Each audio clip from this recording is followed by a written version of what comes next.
Afternoon, welcome to BBC London. I'm Thomas Magill. We start this lunchtime with a warning about the large gap between trains and the platforms at some stations. Julie Rossi broke her leg in two places after she fell boarding a train at Clapham Junction in November. She's now calling for something to be done before more people are injured. Network Rail says it is developing a plan which would address the issue, but no funding is in place.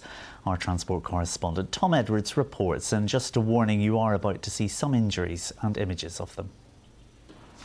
Juliana still needs a stick to walk 9 months after the incident at Clapham Junction. She fell boarding a train and she blames the large gap. Just tell us about who you think was at fault here. The railway system in our country is at fault. We've got Clapham Junction in particular. Now, I was not aware of this before. That's why I wasn't conscious that there was this big gap. I was walking on, and instead of, I found the gap instead of minding the gap.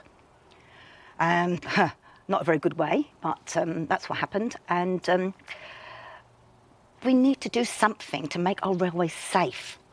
Juliana spent a month in hospital with a broken leg and a damaged shoulder. She was on her way to the theatre. The railway systems here are antiquated. We have 19th century infrastructure in the 21st century. It's time we got to grips with this. We were the pioneers of the Industrial Revolution.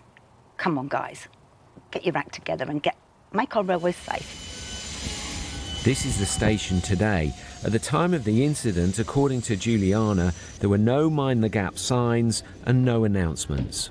Do you think it could happen again? Definitely. Definitely. Beyond a shadow of a doubt. Because nothing's changed? No. Same old, same old. Unless something changes, it's going to keep happening. Somebody's going to fall there, bang their head and die. A number of passengers have contacted us having injured themselves in the gap on the Elizabeth line. But gaps are issues all over London's transport network.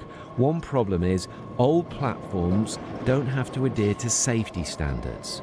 You sound very frustrated and angry. I am very angry, because this shouldn't have happened. You know, hadn't even had a drink. It's crazy, absolutely crazy. And what do you think should be happening, that these gaps should be closed? Yes, I mean, I'm not an engineer, but I'm sure with our 21st century technology, we can come up with something. If we can come up with AI technology, I'm sure we can come up with some kind of gap-filling process, or maybe even if it's not coming out of the train, maybe it can come out of the platform, this particular gap filler, especially where the curves are very, very, very tight and wide. Because at the moment it's not safe? No. And if we don't fix it? It's going to same old, same old. Someone else will be injured? Someone else will be definitely injured. The rail operator has apologised. It says there's no evidence to suggest the gap between the train and the platform played a role in this incident. Network Rail says it's starting to develop a plan for the station which would address the worst platforms, but no dates have been set and no funding is in place. Juliana maintains Clapham Junction is one of the most dangerous stations in the country, and it's because of the large gaps. Tom Edwards, BBC London. The police watchdog has ruled that the officers who shot a man dead earlier this year in South London used necessary and proportionate force. Convicted stalker Bryce Hodgkins was armed with a crossbow and knives when he broke into a property in Surrey Quays in January. The IOPC said officers took decisive action and showed professionalism and bravery after he threatened them. City Airport has been given the go-ahead to increase passenger numbers from 6.5 million to 9 million. More morning flights between 6 and 9 o'clock will also be able to take off to help accommodate the extra passengers. But the environmental charity Greenpeace says the move is a surprisingly clumsy misstep from the government. Network Rail staff are being trained on how to safely remove swans from the tracks after it found they were among the most prolific trespassing animals. It has now teamed up with the Swan Sanctuary in Shepperton to provide training in a bid to prevent train delays. There was almost 1,500 trespasses last year by animals including deer, badgers, hedgehogs and even bees. Now, there's still a few weeks left of the summer holidays, so if you're looking for something a little bit different and fun to do, then why not consider paddle? It's a racket sport and includes elements of tennis and squash, and it's growing in popularity here in London. Jacob Evans has more on what you can expect.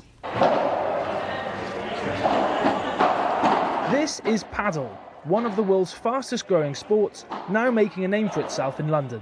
Stratford Paddle Club is one of the largest in London and has seen membership almost quadruple in the last 2 years alone, with more than 25,000 registered players.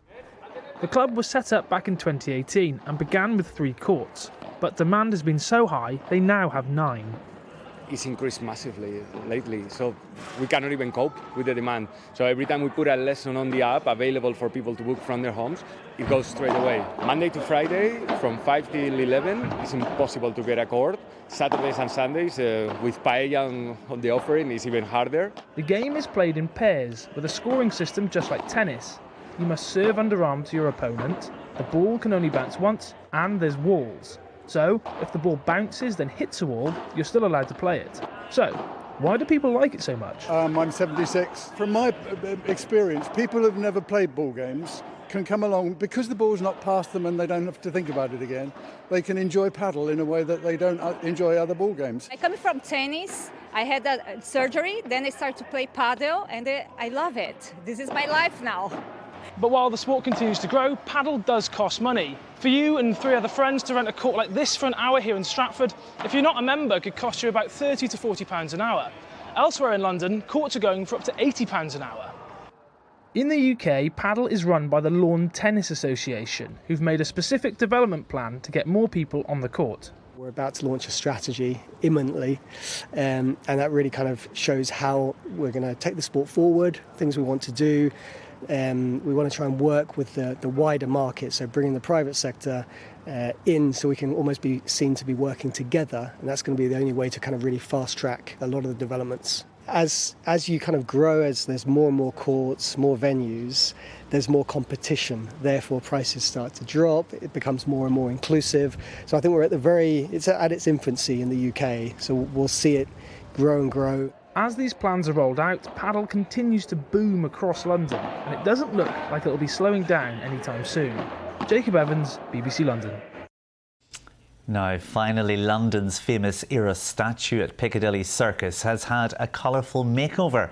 A huge installation is set around the fountain. It's the work of the artist and designer Yinka Ilori. It's the first time in 132 years that a new sculpture has been placed at Piccadilly.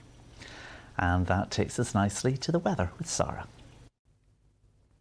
Afternoon to you. We had some early patchy rain. That's generally cleared away now. And for most of us, it's currently scenes like these. Blue skies, some fair weather cloud around here and there. We've got a little line of showers crossing us right now. They're moving off towards the east quite quickly. So for the rest of this afternoon, mostly we're generally dry.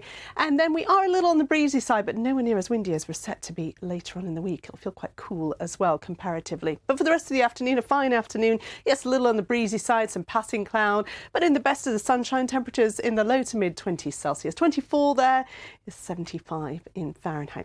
As we go through the night tonight, we're dry and we are clear. We've got high pressure towards the south of the UK. That means we're fairly settled. It's much more unsettled further towards the north. So into tomorrow morning under those clear skies, temperatures down as low as 9 or 10 Celsius, 11 or 12 in the centre of the capital. But we'll start with sunshine. And then, as I say, high pressures towards the south, low pressure is towards the north. We're getting what we call a squeeze on the isobars, those white lines there, suggesting that we are going to see some windy conditions as we go through the week. But tomorrow, we will have a pretty fine day. There is more cloud coming through during the day tomorrow, but it's typically dry. That cloud will thin and break as we go through the afternoon. And like today, temperatures are mostly in the low 20s Celsius. But as you can see here on the bigger map, there's a lot of cloud heading our way. There's some windy conditions as well. And there will be some rain for the end of the week. Temperatures around or slightly below average. That's it from me and the lunchtime team here in London. Much more on the BBC News app. But for now, let's go back to Anna for the rest of the BBC News at 1. Bye-bye.